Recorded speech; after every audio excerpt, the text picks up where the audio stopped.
हे हर सिंगार, हे हर सिंगार, तुम सचमुच के परिजात हो। कल शाम को ऑफिस से आते हुए जब तुम्हारे पास से गुजरा तो बिना नजर आए भी तुम पहचान में आ गए। शाम होते ही तुम्हारी सुगंध दूर दूर तक फैलने लगती है। कहने वाले तो यह भी कहते हैं कि तुम्हारी सुगंध से सर्प खींचे चले आते हैं, लेकिन तुम उनके बातों में आकर खुशबू फैलाना बंद मत कर देना। तुमसे कैसे बतलाऊं कि तुम्हारी खुशबू मेरे लिए क्या मायने रखती है। कल जब नथुनों में तुम्हारी खुशबू समाई तो पहले तो आंखें बंद हो गई और मैं तुम्हारी खुशबू में डूब सा गया। जब आंखें खुली तो देखा तुम सड़क किनारे कमर पर हाथ डाले मेरी आंखों में देख रहे थे। पढ़ने वाले तो इसे पागलपन समझ रहे होंगे, लेकिन मैंने तुम्हें मेरी ओर देखकर मुस्कुराते हुए देखा।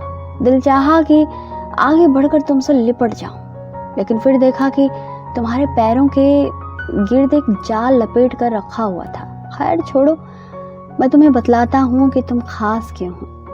तुम जब भी सामने आते हो मुझे सुदूर दक्षिण में भी घर का एहसास कराते हो। सबसे पहले मेरा तुमसे परिचय हुआ था नानी के घर के पिछवाड़े में।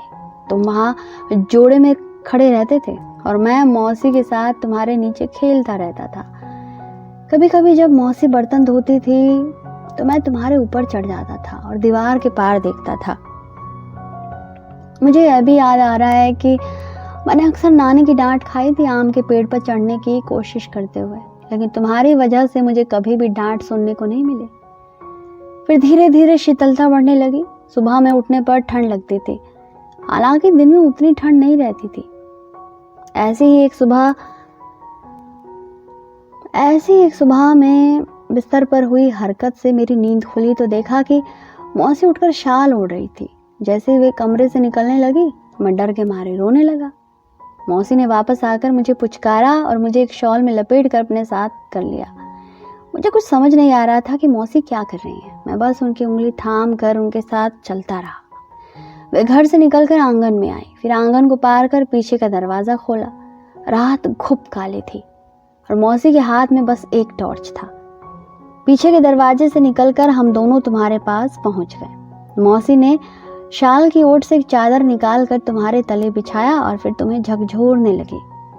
मुझे ऐसा लगा कि तुम्हें नींद से उठा दिया गया हो और नींद खुलने के बाद तुम्हें ठंड का एहसास हुआ हो। ठंड से जो तुम्हें सिहरन हुई, फूल झड़ने लगे, खुशबू तो पहले से ही फैली हुई थी। मौसी ने चादर समेटी और फूलों की फुलडाली में डाल दिया। मैं कभी उनको तो कभी तुमको देखता रहा। मौसी जब मेरा हाथ पकड़कर अड़हुल के पौधों की तरफ जाने लगी तो मैं डर गया। मैंने मौसी से कहा तो वे मुझे बोल गई कि तुम्हारे पास से ना हिलूं। वो जब तक अड़हुल और गेंदे के फूल जमा करती रही, मैं चादर से बाहर गिरे तुम्हारे फूलों को जमा करता रहा। मेरी नन्ही हथेलियां में जितने फूल जमा हो सकते थे मैंने जमा कर लिए। सारे फूल भी मैंने मौसी के लौटने पर उस डाली में डाल दिया। फिर मैंने जब मौसी से उस दिन अचानक से फूल चुनने की वजह पूछी तो उन्होंने बताया कि दुर्गा पूजा शुरू हो रही है और जानते हो हर श्रृंगार, आज भी तुम्हारी खुशबू मुझे सबसे पहले दुर्गा पूजा की ही याद दिलाती है। उस सुबह के बाद तो मैं तुम्हारे फूलों को भी प्यार करने लगा।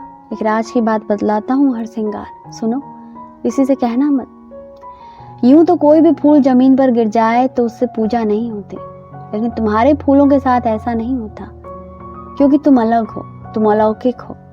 अच्छा सुनो, अब जब तुम मिल ही गए हो तो एक बात और बतलाता हूँ। जब मैं बचपन में तुम्हारे फूल चुनने जाता था तो स्वेटर पहन कर जाना पड़ता था।